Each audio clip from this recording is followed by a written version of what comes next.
Hi, welcome to another edition of Greensboro Glimpses. Greensboro Glimpses. On this program, we're going to be talking about what I think and what many people think is one of the real crown jewels. Very happy to have as my guest on this program, Diane Lau, who is the Executive Director of Kids Voting.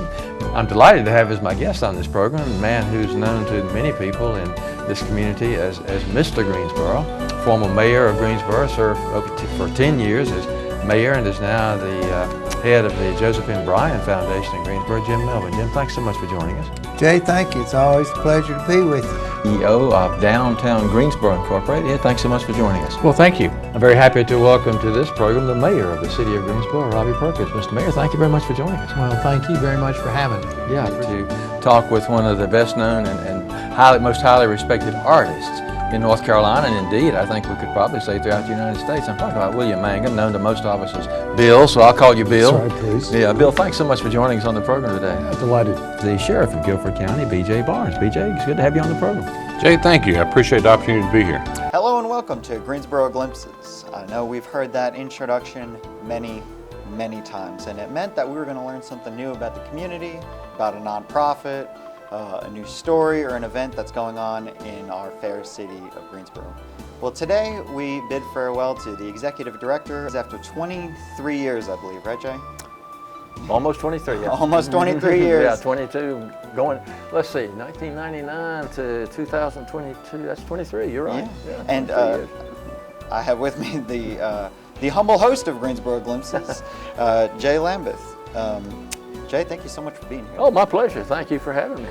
Look forward to it. Yeah. So give us a little background here. Before Greensboro Glimpses, I believe you were at the Salvation Army and doing some other things. Well, Greensboro Glimpses was several years after I came here. We started that show a number of years. I came here from the Salvation Army. It's very interesting because I was not really looking for a job, but I happened to be reading through the want ads in the paper one day.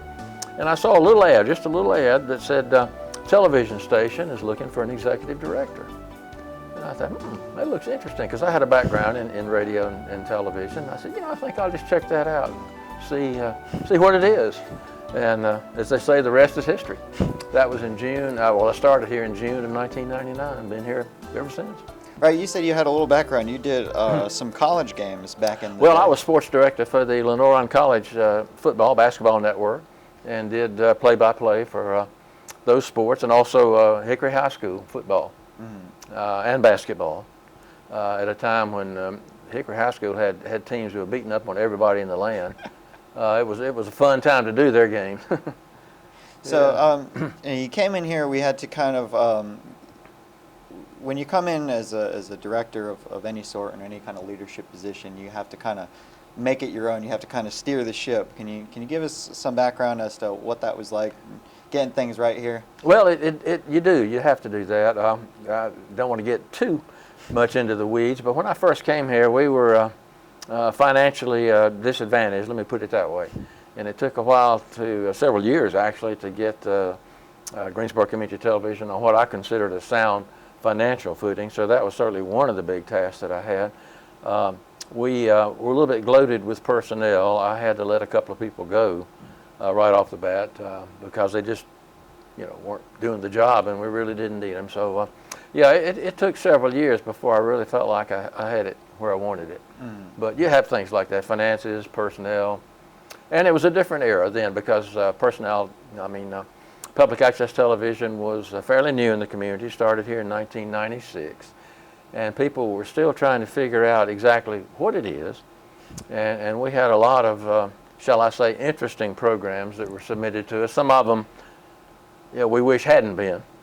But at that time, it was new, and people were just testing the waters to see how much they could get away with. And it took a long time, and I have to credit Facebook for a lot of the fact that the programs on public access television cleaned themselves up considerably, because people that were wanting to do what we call the unacceptable stuff moved to Facebook, and it helped us really streamline the programs on public access television. Yeah, it's funny. You'd think that YouTube and Facebook and all the social media things would kill something like public access. No, it helped us. You bet it did. Yeah. Well, and the interesting thing about it was people were, they were putting inappropriate things on, and it was almost the death of this place because it got a bad rap, and they didn't realize that, this was, people have the ability to, anybody has the ability really to put their own programming Oh on. yeah, and we tried to get that message across, but people didn't want to hear it, and we got excoriated in the newspaper, and several bad editorials and articles were written about us. And even though we tried, when people would call and complain, and we'd say, well, it's free speech, and you may not agree with what they have to say or what they're doing, but they have the right to do it. And people didn't really want to buy that, because if they didn't agree with it, they didn't think it ought to be on. And so we had to face a lot of that. And there's no requirement that we have an access channel. Now, occasionally they may have some arts on there, but if I were an arts patron or someone supporting the arts, I'd hate to be telling people, look at Channel 8 to see if any of our programming's on there, because a lot of what's on there is awful, in my opinion. Then, a whole other issue is that unless this council makes an unbelievable decision, when our contract comes up for renewal in 2008, public access television's going away, because the funding for public access television will go away. But over the years, it gradually cleaned itself up. And I'll be honest with you, at orientation, which I conducted for each new producer, prospective producer, I would tell them, I said, we will not refuse to run your program, but I want to give you a little heads up as to what we would really like to have on the channel. We're not looking for garbage, we're not looking for trash, we're not looking to see what you can get away with. And we did set a boundary. If you can't live without 4-letter words in your program and that sort of thing, we'll only show that between 1 a.m. and 3 a.m. Try to get it out at the time when most people would be watching. And that helped some too. And that was a board decision. That wasn't just mine. That was a decision made by our board of directors to do that. Mm-hmm. And at the time we were over on, it was a different building than this before this became sort of the nonprofit building for the city, the Cultural Arts Center, which is where we are. We were over on Green Street, correct? Well, we actually started off in the self-help building. That's correct. Which was downtown Greensboro, and moved from there. The city gave us space in the what we call what at that time was called the Library Annex on Eugene Street, and we were there for several years. But the city decided that they were going to, once they gave the building to the Elon Law School, they also decided they would give the little annex to Elon Law School. And the day that the dean of Elon walked in there with Jim Melvin and a few people, we knew right away what was going to happen. So we had to petition the city council, and that wasn't the easiest thing we've ever had to do, because some of the people on the city council at that time didn't really understand public access television. In fact, one said, why aren't you more like public broadcasting, National Public Radio, that type of thing. And that's not what public access television is. And we actually had we had to have a city council vote before we could move into this cultural center. And we actually had a couple of people on the city council that voted against us, not coming in. They just did not understand and didn't really appreciate public access television. Mm-hmm. But I think public access television is and has been and will be a great thing. It gives the average person a chance to use the medium of television in ways that they couldn't otherwise. I mean, you go down to one of the commercial TV stations and say, I got to film here Little Susie's dance recital, I want to put it on. They'd you laugh out the door. Yeah, it would cost thousands and thousands. Oh, thousands and thousands of dollars. Just to get in the door, really. If you got in, yeah, that's exactly right. And yet, our producers, we charge them $100 a year and give them 2 free slots a week. Well, I say free. For $100 a year, they get 2 30-minute time slots a week. Mm-hmm. Yeah, I mean, it's a great thing. Mm. Yeah. Yeah, and not to brag on us, but most of, I've seen ones like up in Jersey. I'll flip through and I'll turn on the one. I'll usually try and look for different types of public access stations. Yeah.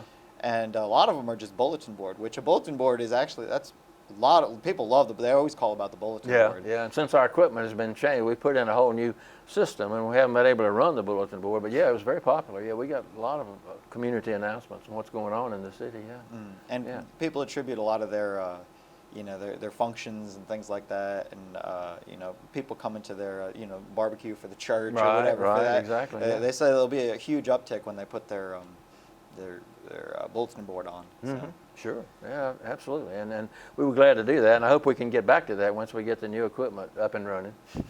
We still have a few things to go. We got some training sessions left, particularly on the new studio equipment. Right, But, we got the man coming in tomorrow. He's gonna Yeah. walk us through that, and it's Right, that's a right. whole new beast right there. It is definitely, but that's good. I'm glad we're able to get the new equipment. We've needed it for a long time. Yeah. Yeah. But looking back on Green Street, David was telling me a funny story earlier about the telethons. We used to have telethons. Yes, we here did. Yes, we did. to try and raise money. We did. Can you give us a little background on those? Well, we did. We had a lot of our producers were involved in bands and other entertainment media, and they would come on, and we had a several-hour telethon several times on the channel, trying to raise money. And of course, between each act, we would make pitches and try to make it as much like the network telethons as possible. Unfortunately, the only money we ever raised were from the family members of the participants on the program. The telethons never really raised any money. And we were fortunate. I wrote grants, lots and lots of grants. The thing about it is we are a nonprofit organization, but people don't view access television really in the same light as they think of nonprofit, because we don't feed the hungry, and we don't house the homeless, and we don't clothe the people, and we don't do those kinds of social service things. So they don't really think of us as in the same light that they do other nonprofits. So when we ask for money for our nonprofit, they say, well, no, we're going to give it to over here. So the telethons were never very successful. Well, one of the funny stories about it was I believe Glenn Dobrogos came on, and he had a cockroach of some sort, and he handed it to Sarah, and Sarah had this cockroach. Well, and to follow that up, later on, I had Glenn on one of our Greensboro, in fact, I had him several times, but on one of our Greensboro Glimpses programs, Glenn all of a sudden reached in his box and handed me a snake. And there I was sitting there holding this snake. I said, Glenn, I hope he doesn't bite. Glenn said, no, he's okay. Yeah, Glenn would do things like that. Yeah, he sure would. Yeah, that's another, you're talking about, we don't raise money necessarily for, nonprofits or community organizations, but we did have things like Greensboro Glimpses and other programs that would, help get their word out about their nonprofit, about homeless organizations, the IRC and things like that. That was really the purpose of Greensboro Glimpses, was to give the nonprofits in the community a chance to tell their story. And we did. We did 680 some Greensboro Glimpses programs, and we had not only the nonprofits, but all of the city leaders over the years. We had all the mayors and the fire chiefs and the police chiefs and the city managers and all those people too, to give a chance for the people to meet them and find out what they're all about as well. Yeah, and you've certainly had a lot of different personalities, and there's some people you got your Susan Sassmans, and from the word go, she's gone, and it's an easy program. Oh, absolutely, no question about it. And most of the guests on Greensboro Glimpses were really easy to talk with and fun interviews. I had one group, and I won't name them, but I had one group that just could not bring themselves to talk, and I would try to set them up as interviewers do, with a leading question. Mm-hmm. Yes?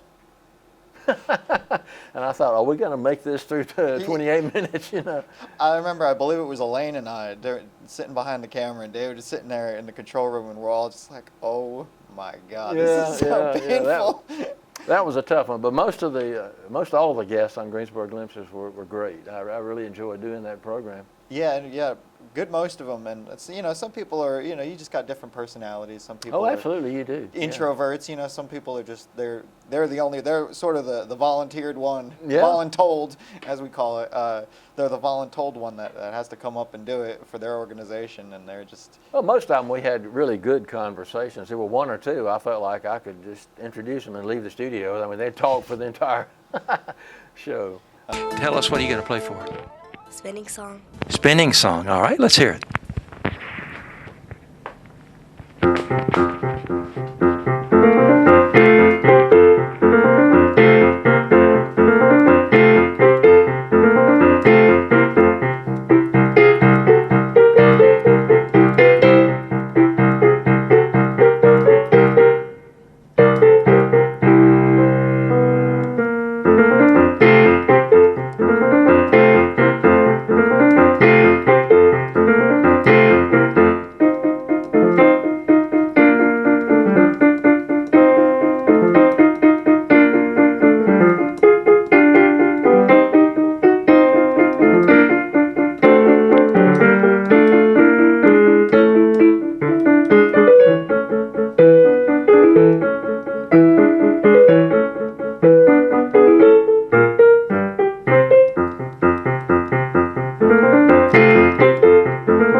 no, it was great. It was really a good program. Do you remember some of your favorites or your most memorable programs? Or Yeah, I do. I have several. I mean, out of 680 some programs, you're going to have a lot of favorites.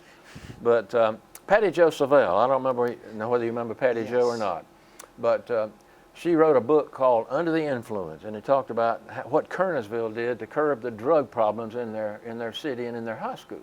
And she was a leading figure in that, and she went around to the schools and did a lot of great things to get the drug problem under control in Kernersville, and then later moved that to other school systems. And Patty Jo was one of my favorite interviews because she had such a great story to tell, and such a meaningful thing that she had done to help so many kids get off of addiction. Yeah, and others never get started. Yeah, it was really. She had several books on. Yes, that. she did. Yeah, she did. You're very involved. Very, very much so. But her main book was Under the Influence, and it's still available. Yeah, I would encourage people to get it and read it. It's a heartwarming story.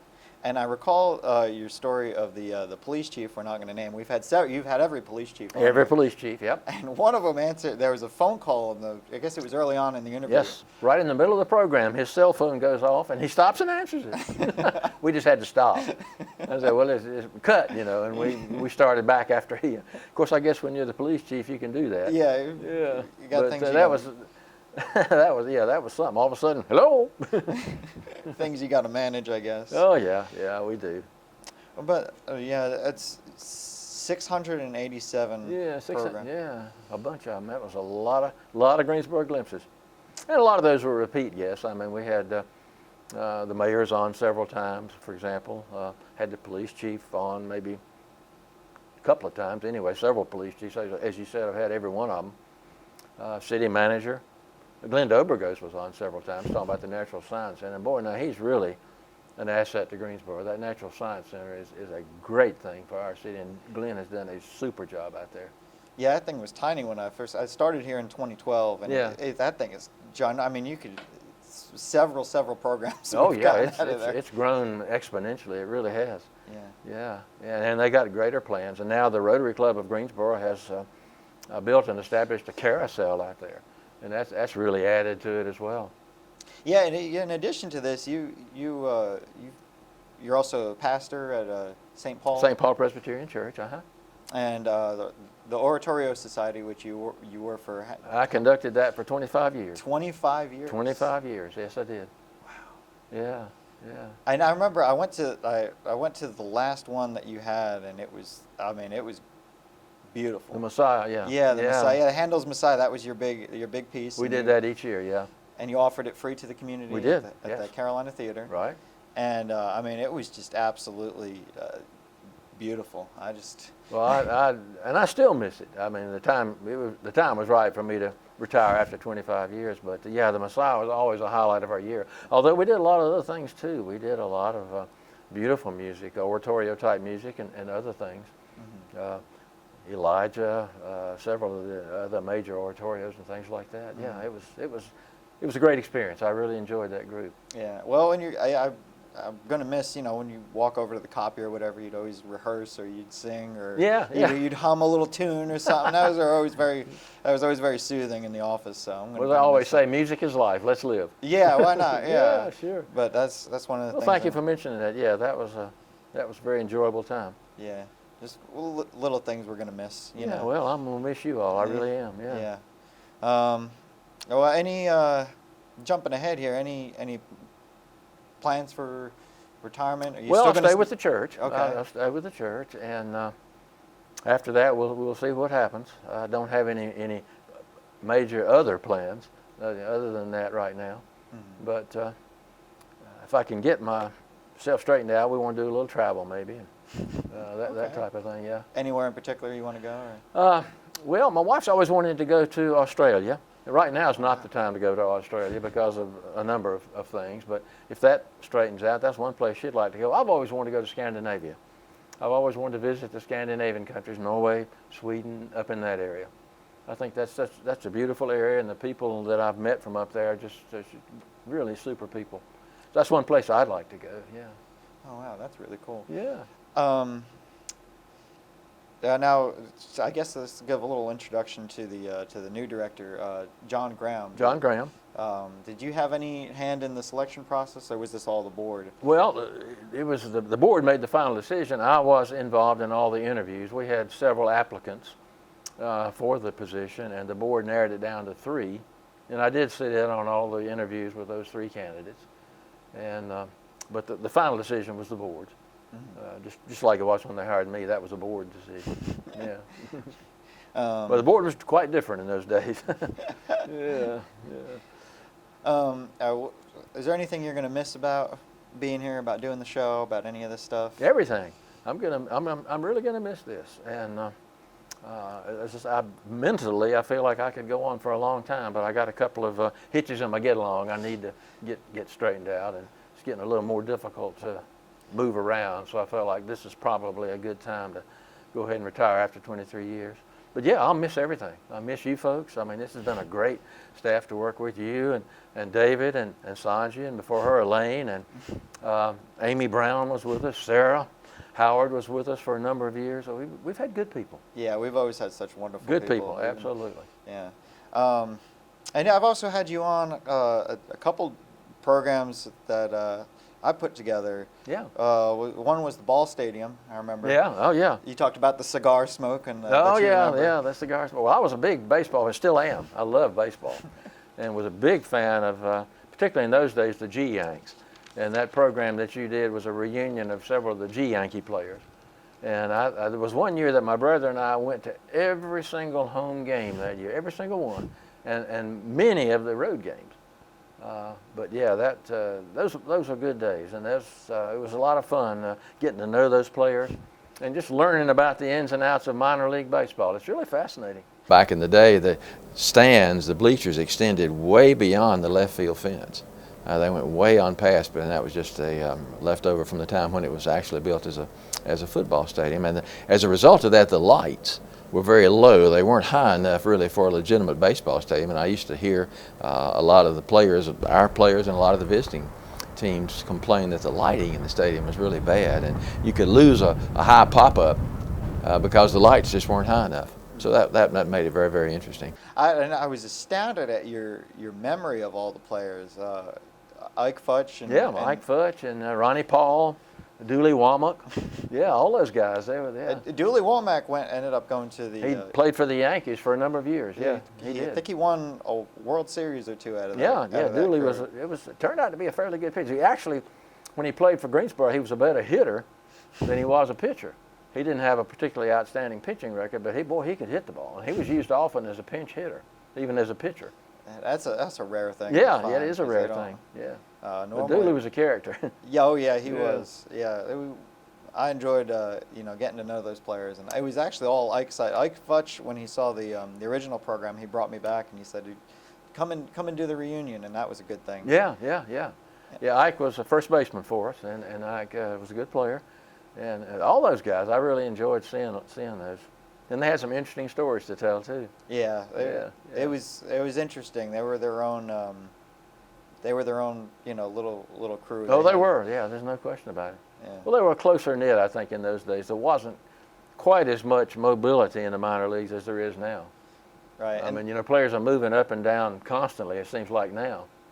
But back then, that roster, in fact, the year in 1960, I believe it was, the G Yanks won the Carolina League, and they beat the All-Stars that year. They beat the League All-Stars that year. And that team stayed intact pretty much throughout the year. Boyd Coffey was the catcher. Jimmy Johnson was the first baseman. Jimmy Orton was the second baseman. Phil Linz was the shortstop, and George Banks was the third baseman. We had Ed Gary in left field, Ronnie Paul in center, and Rich Berry in right. Phil Linz, that was another one that went up, and he made a name for himself. Yeah, he did. Yeah, Rich Berry played in the majors too. He did. Yeah, and Phil Linz, of course, did too. Yeah, and that stadium itself was it was a real treasure to the city of Greensboro. Well, it was, except it got into disrepair, and in fact, I understand. I didn't personally hear him say it, but I was told that George Steinbrenner, who was the owner of the Yankees, and at that time Greensboro was a farm club of the Yankees, he said that he would never let any of his other players ever come and play in that stadium. Yeah, because it was so run down. Yeah, locker rooms and everything. Oh, the locker rooms were abominable. One year, we were at a game, and my dad, who was on Lambeth Funeral Home at that time, decided to give an award, $50, for any player who could hit a home run over the green center field fence. Well, Doug Huback, who was playing for the team at that time, did that night. And so we went back to the dressing room after the game to get his address and everything, where to get the money to. Awful. I mean, the locker room was dirty. I don't know how the players stood it, frankly. And then, of course, the other program, the tornado you were on. Yeah, we talked about that, and you want to repeat that story? Yeah, well, I believe your dad was... He was with Haynes at the time and was working the ambulances, and a big tornado hit downtown Greensboro and just leveled the city. I mean, it really did a lot of damage downtown. And Dad drove the ambulance in to try to see if he could help. And well, my dad at that time was working for Haynes Funeral Home, which is now Haynes Lineberry, but at that time was Haynes Funeral Home. And he happened to be driving an ambulance when the tornado hit, or he was dispatched as an ambulance driver and went downtown to survey the damage, and a lot of people were injured. A lot of people were hurt because of debris and a number of other things. The story I remember most vividly was the fact that he told me this. Obviously, I wasn't born in those days, but he pulled up in the ambulance, and it was a big lake almost of water. And he pulled the ambulance up and opened the door and started to step out. And somebody, and I'm not sure where they were standing, but somebody hollered at him, "Get back, get back, get back!" And as it turned out, there was a live electrical wire down inside that pool of water. And had he stepped out of the ambulance into that water, he would have been gone. So that was the most vivid story that he told me from that, other than just the fact of routine rescuing and the fact that a lot of people were injured and had to be helped. That was a very bad time. But yeah, he has a lot of stories to tell about helping people and saving them, rescuing them during that tornado. That was a bad time in Greensboro. All right. Well, that's about all I got. Is there anything you want to reminisce on over the last 23 years? Oh my goodness. Well, we could go on the rest of the day, as far as that goes. Just reminisce with the great people that we've worked with. A lot of the producers I'll miss too, because we've had some really, really good producers over the years that have produced. Many of them have produced good programs. I think our Wednesday night call-in show with Doc was very, very good, as long as we were able to do that. And I'll miss all of that. I'll miss a lot of the producers. Certainly miss the staff, and miss doing Greensboro Glimpses. That was a highlight of the week. We did a weekly show, and I always look forward to it. It took a lot of persuading sometimes to get the people lined up, but to get the guests on the program. But yeah, I'll miss it all. I really will. Well, especially you had a lot of different, like we said, you had a lot of different personalities. We had to wrangle in here, mayors and police chiefs. Really, and Sue, you sheriff. mentioned Sue, and Ogie Overman was always with Sue. Yeah. He was a great raconteur, teller of stories, Yeah, and CTG. Yeah. That was always a good one. Yeah, we did that.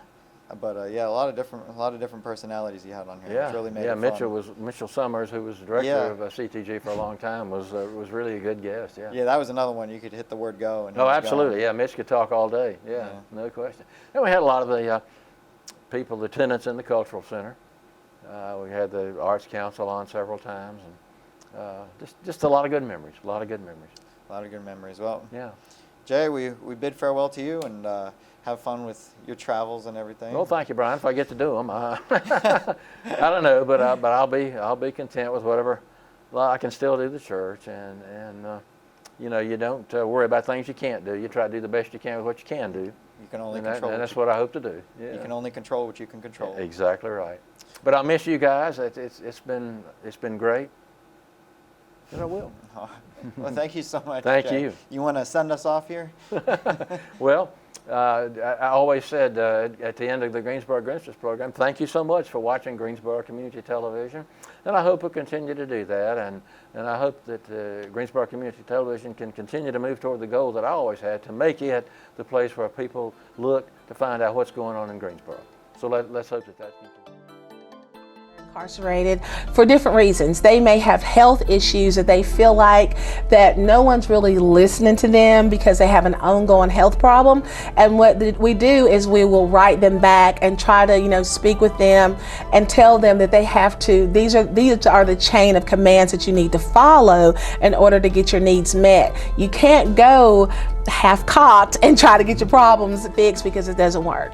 It wasn't just enough to be clean and sober and living a good life and being productive and helping others. There's a soul at stake here that needs to be, redeemed. And so that was the total package for me. Jay, well, I found out about Delancey Street while I was in jail. I was in a county jail somewhere in the state for drug-related crimes, and I heard about it and just figured it was kind of my last shot. I mean, the path I was heading, it was either going to be long-term prison time or worse, death. Tell us about it. I will say this, he's probably the most important governor the state ever had, and did more in a short period of time. Every generation has its big leader and thinker, and Moorhead was definitely the thinker and doer of his day. Where does the name lupus come from for this disease? Now in Latin, lupus means wolf. Right. And actually, that is, That's it. when I did my research after finding out that I had lupus, that is what it was. And it was because of the rash that a lot of people had upon their faces. A lot of it was covering the face, and it gave like this, your skin like this wolf-like. It's not just the music theory either. It's about character. And you overhear these, I stand out in the hall sometime and listen to these people, and as I do, I hear them talking about respecting one another, talking about listening skills, talking about the discipline of practice and things like this. So this is building gradually a character of a person and not just about music. So it's nice, that they find that niche and find a way of making a living doing it. But that's never the goal of our program. Our goal of our program is really to create well-rounded citizens. People that can do problem solving, who can take the skills that theater provides, such as confidence and public speaking, teamwork, and take that and apply that to all aspects of their life, and hopefully to whatever career that really sparks them. If I try to get up and sleepwalk, she stops me. Or if I start to have a nightmare, she automatically wakes me up. If I'm in a public setting and I'm very agitated, she will actually calm me down, by keeping people away from me, and we call it a barrier. What she'll do is, if I do not acknowledge her, she'll start licking my fingers. And if that doesn't work, she'll nudge me with her butt. And if that definitely doesn't work, she'll nip at me. And if for some reason I don't acknowledge her, she goes to other people. It's almost as if she's asking for help with me. It's to the point to where I go to McDonald's and order a hamburger now, and the process of it is being in public is no more trying to acknowledge who is there. What happens is when people approach me, it's about the dog. It's about a fallen soldier that's continuing on their name to help me out. And then my goal now is, since it's adjusted my life so much, to help me function, I just want to help others and educate. And people are just so patriotic and understanding about it. It's uplifting. It actually gives me happiness. It fills a void in my life with her around, to where suicide is not a thought anymore.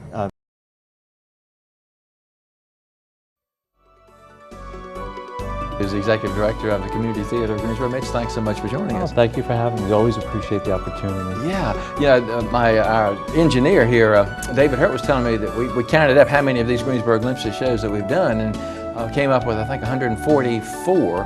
And this will be your third appearance, so you're becoming somewhat of a regular on here, but I think that's great. We just have to wait for the economic climate to turn around a little bit, unless you got $2 million that you could... Let me see if I can... Actually, that was chosen way before. If Okay. anything, I feel our timing was good Yeah. because the play takes place in Chicago. Right, Obama's from right, Chicago. right. It's a black piece of theater, and there's a lot of comments in the play about black people only have dreams, but their dreams never come true. And now a black man has been elected. That's why I wondered if you had, We didn't plan it, but I think there's a wonderful message of That's the a play great and how tie-in. far we have come since Absolutely. this play has That's written. a great time. I'm very happy to have as my guest on this program my old friend. I shouldn't say old, you're not old. My longtime friend, the Executive Director of the Community Theater of Greensboro, Mitchell Summers. Mitchell, so good to have you. He's old. He's been at CTG 25 years. 25 His son's getting married in October, who's 30. He's old. Oh, I'm not going anywhere. Yeah. Just trying to find my way for this last couple of years while I could still walk and talk.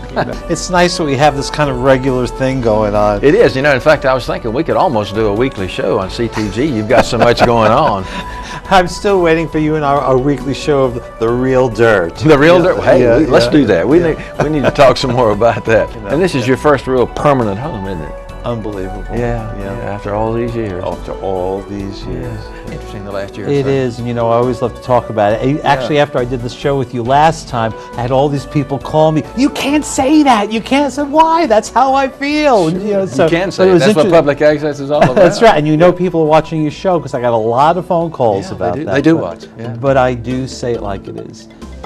I feel right now, Jay, like we're all walking around like the emperor with new clothes. Everybody's smiling and acting like everything is great and, the arts are wonderful and all that, when the reality is we're all freaking out. Because anybody that tells you right now that they're filling up their houses and the money's pouring in, I'm just not buying it. And I think the biggest challenge right now, which is interesting, at least for community theater, the support is there. I do feel in general that the community is stepping up to the plate as far as if corporations are no longer going to help, if the government is going to pull back, the individuals are going to step forward. Here's what I think is the real problem right now, is I believe that we are going through a cultural shift. And I believe that people right now, between the economy, which is one of the factors, and our lives are so crazy, and people are getting larger and lazier, that I think it's getting harder and harder to get people off the couch. They'd rather, or they'd rather do pay-per-view.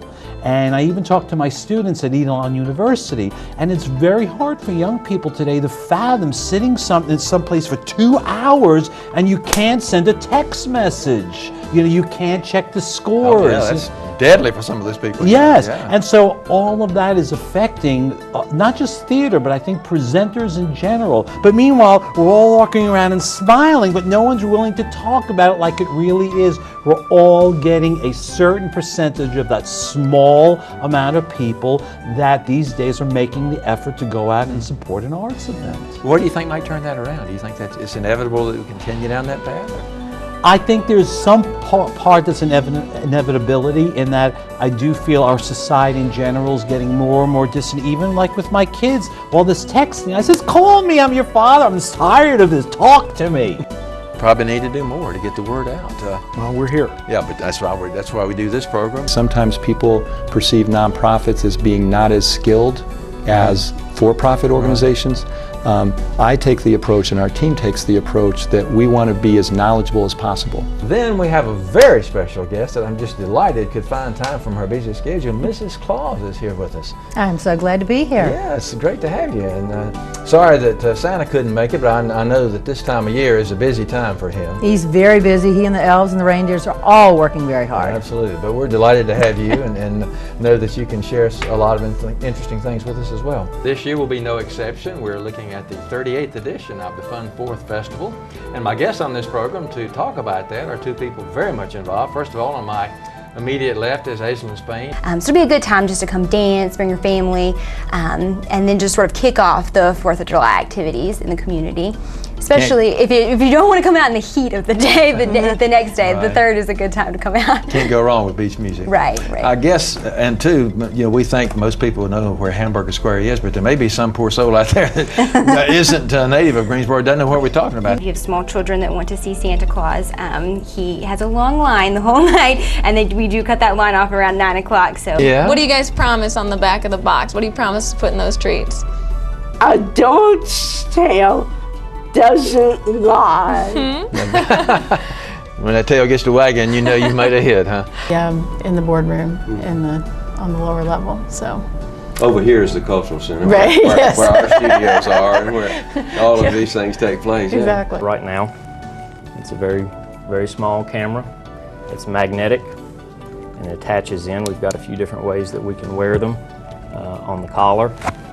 Chief of Police of the City of Greensboro, Tim Bellamy. Chief Bellamy, thank you so much for joining us today.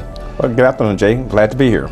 I'm very, very happy to welcome to this program the Chief of Police of Greensboro, Ken Miller. Chief Miller, thank you so much for joining us. Thanks for the invitation. You've talked about on this program, and I know that since you've been here, one of the goals that you've had is more citizen involvement with the police department. Talk to us a little bit about things like, for example, the ride-along program that you have. Well, the latest one is the Bike Along program. Yeah, the Bike Along. We can talk about that. We can talk about that. Well, I could, yeah.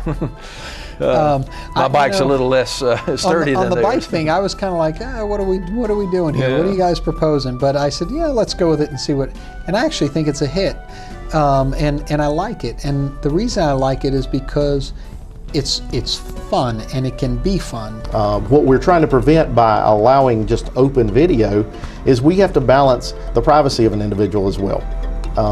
It sounds really good to say, well, let's just put them all on a website so everybody can see everything. It's very open.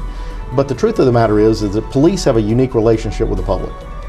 We get the opportunity, we have to get the opportunity to interact with people at some of the most distressing times of their lives. And that may be at 2 o'clock in the morning when your granddaughter hasn't returned home in time and you come to the door and you're not fully clothed.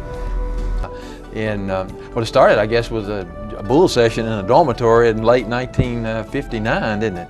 Yes. 4 A&T students got together and began to talk about the situation, the black-white situation in this country. And then one of them, coming back from Christmas vacation, I think, was denied service in a bus station here in Greensboro, and that did it. Yes, Joseph McNeil. Yeah, right. And I think you capitalized it pretty well. I won't repeat that, but yes, they were frustrated with Jim Crow segregation, and they decided to do something about it. They talked about it for a couple of weeks, you know. There's a way that the community can rally behind it. I think that would be the best solution. I think the city is still willing to assist them if that is not possible. I personally think that the museum is something that is very important for this city, because when you look at the up-ticket races where people come out and vote for the president, really it's the city council that's going to affect your life on a regular basis. Oh, sure. There's a lot of management authority that stops right here. Absolutely. for all it is. Just there's something about local government. There's a passion that I have in terms of leading and serving large organizations and serving people specifically. There's nowhere like local government where the rubber actually hits the road, as I say. I think that we need to lift citizens who are doing great things. In fact, I performed You'll Never Walk Alone at your church. Oh, yeah? Yes, about 28 years ago. Okay, that was before I was there. Yes. Wow. As we record this show here just a few days before Christmas, has it really sunk in yet? No. No, and the experts tell me it's going to take actually probably a couple of months. In fact, I feel a little like a fish out of water. Things are happening, and I'm not involved, and it is odd. Interactive Resource Center, and it's unique in the sense that it deals with the homeless, but it's not a shelter in the traditional sense. My guest is the director, Liz Seymour. Liz, thanks so much for joining us. Thank you for having me. Located and how people can get there.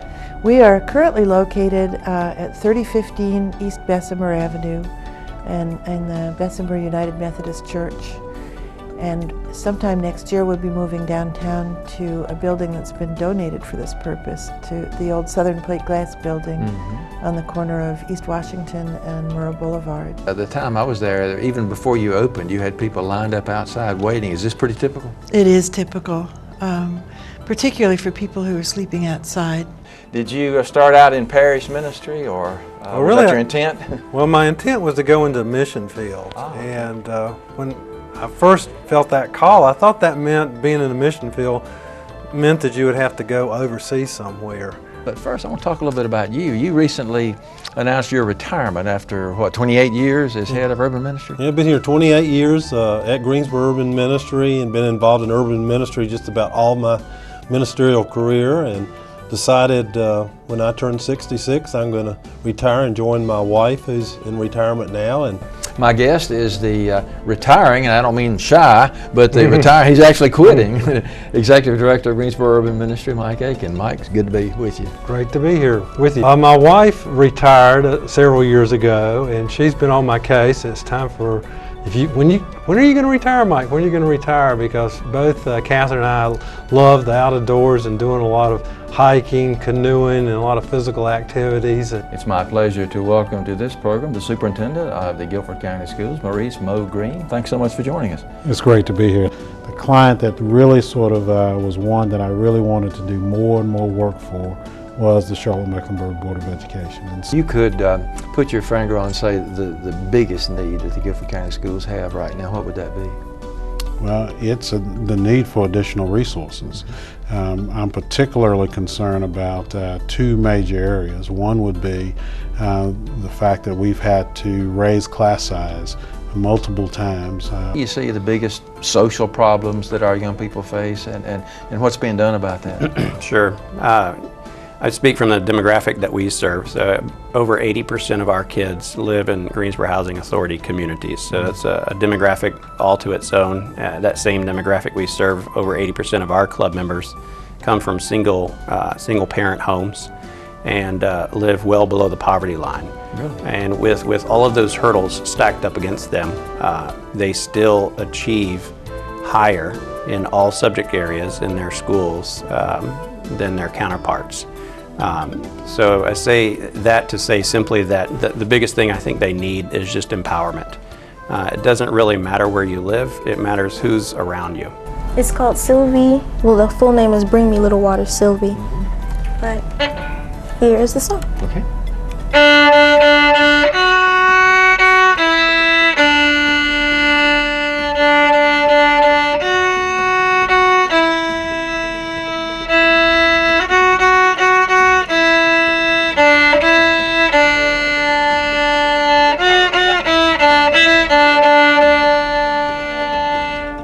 Very, very good. Thank you. With me is April Harris, who is the Special Events Manager for the City of Greensboro. April, good to have you with us. Thank you. Many of you may know her as April Hutchison. You've recently been married, and so therefore the name change, so congratulations on that.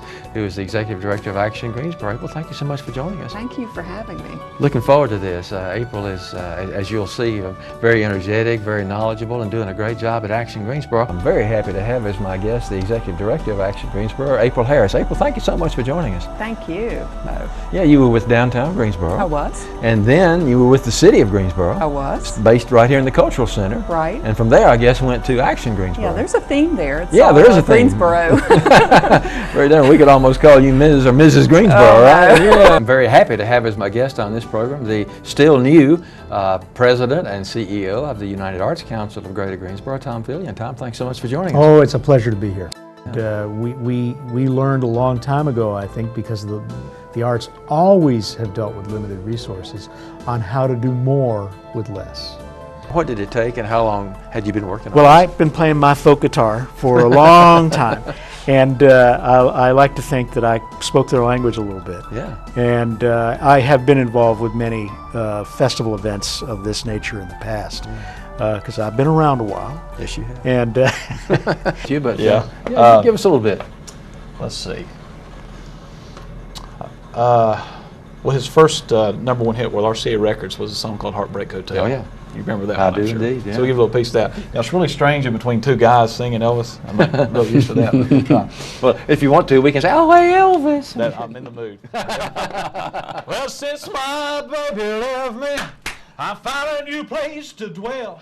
It's down at the end of Lonely Street, that's Heartbreak Hotel. I'll be so lonely, baby. I'll be so lonely. I'll be so lonely I could die. There we go. All right, very All good. right. We'll come back and get you to do some more in just a minute. Yeah, very good. Thank you very much. Actually, yeah. Thank you very much. Right, yeah, that was Elvis's trademark comment, wasn't it? Yeah. Time of year we're referring to on this program is the Baby Belly Bazaar, something that's become quite popular in Greensboro and something that a lot of people look forward to. Very happy to have as my guests Susan Sassman and Kenny Schulman, the perpetrators of this great event. We're going to be actually doing belly casting, which is a thing that is a lot of fun. And Susan has one of those at her feet. That is a completed belly cast that one of our artists, Jezebeli's, painted afterwards. And so that's one thing. This is designed to hang on a wall. So that's one thing you can do with a belly cast. On my immediate left is the head fairy, Susan Sassman, and to her left, Ogie Overman, who calls himself the assistant fairy. Being her assistant fairy, I think that's what I've been aspiring to do my whole life, is Sue Sassman's assistant fairy. Well, that's I think quite I a finally noble arrived. ambition. I've been doing this stuff for about 30 years, and I finally made it to Sue Sassman's assistant fairy, and I'm just tickled to death. What more could you ask? I know. And the pay It's is great. so good. Oh, the pay is tremendous. Yeah. It's through the roof. But Well, 6,000 to 7,000 people. It's an all-day affair. You know, it starts at 2 in the afternoon and goes till 10 o'clock at night. And we've got more dancers, more performers, more vendors, more everything this year. Bigger fire show, parasol parade, butterfly release. We got it all happening. You've changed headpieces again. Tell us what Yeah, you got there. well, you know, I don't know. You got to watch her, Jay. You got to watch her. She's tricky. I love the headpieces and the fascinations, or the fascinators. They just really make me smile. There's not enough time to really explain. I have to be very specific, so in a class I can go back over it again. I said, that's the point. Yep. You're like a professor I had one time. One of the students asked him, said, tell us about the final exam. He said, well, I've been talking about it all semester. That's right. That's all he That's would exactly say. right. I'm wondering, do most of those come to you, or do you have to go seek them out? How do you get all these things scheduled? Yes. That's a good answer. Next question. No, yeah. You know, I started to bring a copy of our old whirly gig so that people could see what we looked like when we had hair, but I decided I wouldn't do that. Thanks for not doing Yeah, that. right. Have any hands up. Well, you do have to overcome a stereotype. I know you know the classic joke about the definition of operas, where somebody gets stabbed in the back and instead of bleeding, he sings. That's right, for Yeah. about 15 minutes. About 15 That's minutes. right, and lots of high notes. Yeah, right, lots of high notes. Carolina Theater, I can remember growing up, it was the place to be. We went to movies. I made my professional singing debut, if you will call it that, at the Circle K on the Carolina Theater. There you go. Got $3 for winning the talent show. All right. And I remember the sign on the side that said the show place of the Carolinas. That's our logo, our trademark. You haven't lost that distinction. No, we still call ourselves show place. Although And I think it was swimming that led to your interesting nickname.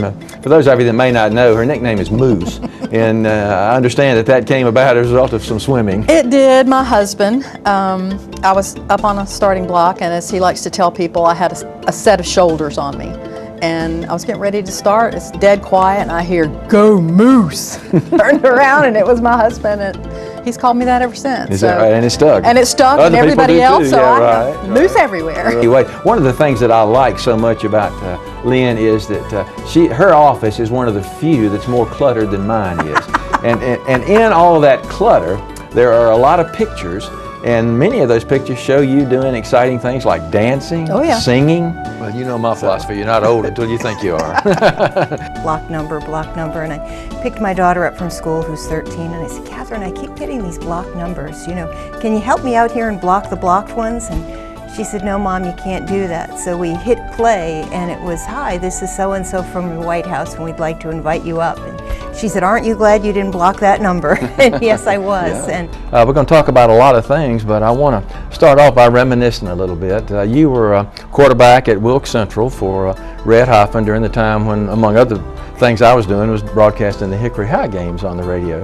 And I remember a couple games, you were the only team that could beat Hickory. They went through and killed everybody else, but always the Wilkes Central game was really tough. And I should say John was a two-time All-State quarterback, I believe, at Wilkes Central. Had a great career there.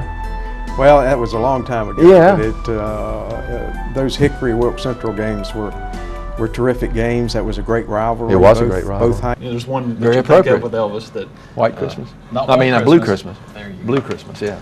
I'll have a blue Christmas without you. I'll be so blue just thinking about you. Decorations of red on a green Christmas tree won't be the same, dear, if you're not here with me.